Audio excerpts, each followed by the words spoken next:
中国经济正在经历一场史无前例的双重危机。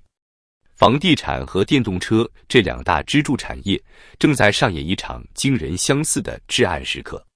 中国房地产行业的债务规模已突破50万亿元，而电动车产业链的负债也已超过10万亿元。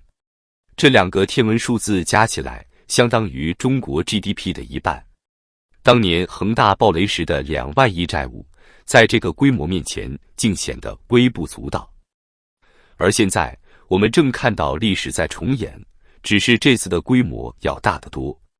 近期，彭博社的一份深度调查报告揭露了中国电动车行业的潜在危机。作为行业龙头的比亚迪，其实际债务规模远超官方公布数据，这让人不禁想起了恒大暴雷前的种种征兆。让我们仔细分析一下这些触目惊心的数据。首先看看官方数据。比亚迪公开的2024年中期财报显示，公司净债务即为277亿元人民币。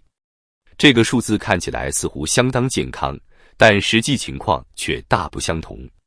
根据香港知名沽空机构 GMT Research 的最新报告，如果将所有隐藏的债务重新计入，比亚迪的实际净债务高达3230亿元。这意味着比亚迪掩盖了超过2950亿元的债务，相当于其公开债务的10.6倍。那么，这些被掩盖的债务都藏在哪里呢？ GMT 的分析师发现了一个惊人的现象，比亚迪的其他应付款项从2021年底的413亿元暴增至2024年底的1650亿元，2年间增长了整整4倍。相比之下，同行业的吉利汽车同期应付款项仅从574亿元增至874亿元，增幅约 52%。更值得注意的是，吉利详细披露了每一笔应付款项的用途和对象，而比亚迪却对这1650亿元的去向讳莫如深。让我们再来看看比亚迪的供应链融资问题。2024年，比亚迪平均需要275天才能支付供应商货款。这个数字令人震惊，因为全球汽车行业的平均付款周期仅为45至60天，就连特斯拉也只需要90天内就能完成支付。这意味着比亚迪实际上是在用供应商的钱来维持运营，这种做法与恒大前期的经营模式惊人的相似。更令人担忧的是，比亚迪在2021年推出了所谓的 D-Link 系统来管理供应链融资。到2024年，该系统已经开出了约4000亿元的本票。这些本票实际上就是变相的债务，因为供应商如果想要早日收到货款，就必须支付高额的融资成本，否则就只能坐等275天。这种做法本质上是在转嫁融资成本给供应商，同时也在掩盖自身的债务问题。我们再来算一笔账，比亚迪目前的市值约为1050亿美元，而其隐性债务就高达3230亿元人民币。这意味着其实际债务已经达到市值的 43%。考虑到中国电动车市场竞争日益激烈，价格战愈演愈烈，这个债务水平着实令人担忧。毕竟，当年恒大暴雷时，其债务占市值的比例也是在这个区间。更值得警惕的是，比亚迪近期又开始向供应商施压，要求在2024年将零部件价格普遍下调 10%。这种激进的降本策略已经导致多家供应商股价暴跌。以新旅时代为例，其股价已经从上市时的高点暴跌了 60%。这种激进的压价行为很可能会引发供应链的连锁反应，进一步加剧整个行业的金融风险。近期，比亚迪公布的财务数据令市场震惊。尽管公司高调宣称第3季度毛利率超越特斯拉，但仔细研究其财务报表，却发现了一系列令人担忧的迹象。让我们深入剖析这些数据背后的真相。首先看负债率。截至2024年第3季度，比亚迪的负债率已经攀升至 77%， 总负债规模接近6000亿元人民币。虽然一些专家试图为这个惊人的数字辩护，声称这些都是无息负债，包括政府补贴和供应商赊账，但事实真的如此乐观吗？让我们看看比亚迪的费用支出情况。2024年前3季度，仅销售费用、管理费用和研发费用这三大支出就达到了572亿元，同比增长36%。而2022年全年这三项支出才782亿元。如此快速的支出增长，显然加剧了公司的现金流压力。更令人担忧的是现金流数据。2024年前3季度，比亚迪经营活动产生的现金流量净额仅为562亿元，同比暴跌42.5%。公司解释说，这是因为购买商品、接受劳务支付的现金及支付给职工的现金增加。但这种解释实在难以令人信服，因为同期销量和收入都在增长，现金流不升反降，只能说明公司的经营效率出现了严重问题。更值得注意的是，比亚迪的营业外收入。2024年前3季度，这项收入达到7.3亿元，同比增长近50%。而公司称，这主要来自供应商的赔款增加。这个解释令人费解，为什么供应商赔款会突然大幅增加？这是否意味着比亚迪正在通过各种手段向供应商索取额外收益，以缓解自身的财务压力？再来看看比亚迪的扩张计划。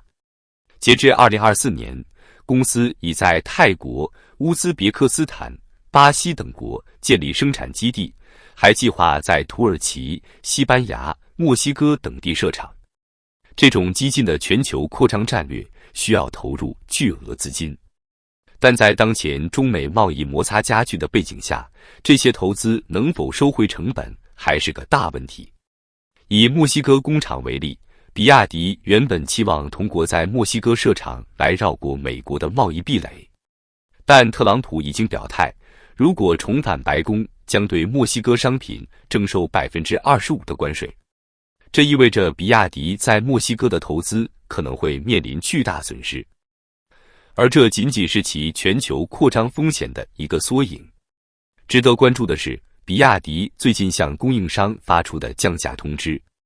公司要求供应商从2025年起降价10%，这种做法立即引发了市场震动。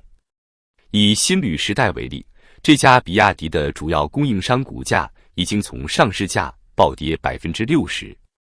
更令人困惑的是，即便在比亚迪销量大涨的情况下，新旅时代今年前3季度收入反而下降了0.51%。这种情况说明什么？是不是意味着比亚迪正在通过压榨供应商来维持自己的利润率？这种激进的降价策略已经引发了行业内的强烈不满。有业内人士指出，在经济下行的背景下，供应商的利润本就十分微薄。比亚迪这种内卷式的压价行为，不仅会损害供应链的健康，还可能导致产品质量下降。事实上，去年5月就有竞争对手实名举报比亚迪多款汽车的污染物排放不达标。当前，中国电动车行业正在经历一场看似繁荣，实则危险的扩张。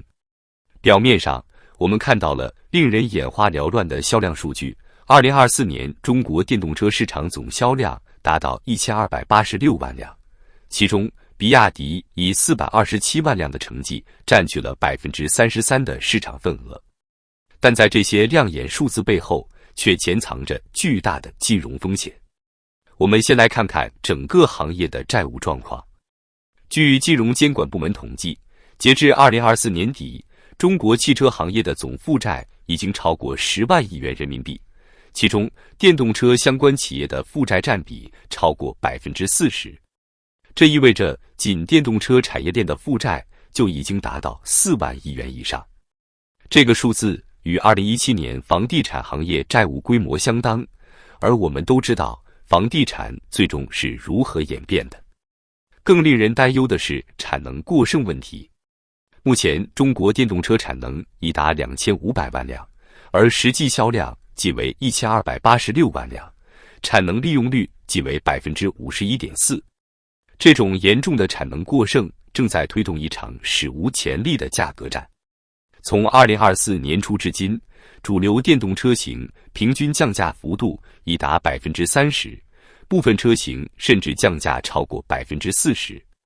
这种非理性的价格竞争正在侵蚀整个行业的利润，进一步加剧企业的财务压力。与此同时，国际市场形势也不容乐观。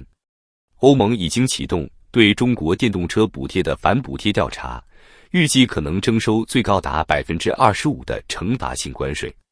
美国方面除了现有的 25% 关税外，还在考虑追加232调查项下的额外关税。这意味着中国电动车企业在国际市场的扩张道路上将面临更大阻力。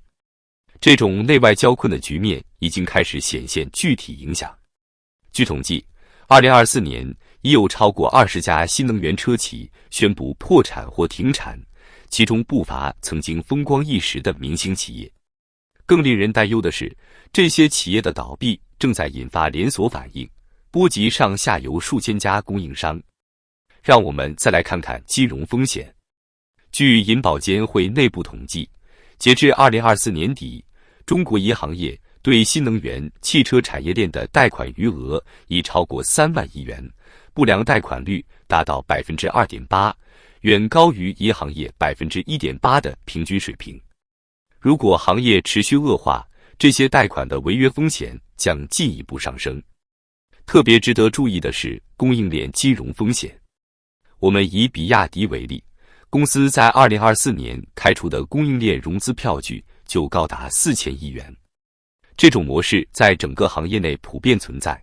据估算，电动车行业的供应链融资规模已超过2万亿元。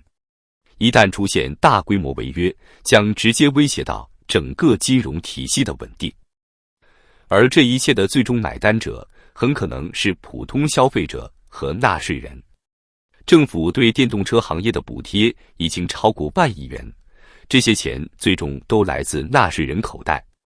如果行业出现系统性风险，政府可能不得不再次出手救市，这意味着纳税人将再次承担清理这个烂摊子的成本。更令人忧虑的是就业问题。电动车产业链目前直接和间接就业人数超过500万，如果行业发生剧烈动荡，将造成大规模失业。这种情况下，社会稳定性也将面临严峻考验。中国电动车行业正在经历一场与房地产惊人相似的过度扩张。如果不能及时采取措施控制风险，这个泡沫的破裂可能会引发一场比房地产危机更为严重的经济海啸，而最终的代价将由13亿中国人共同承担。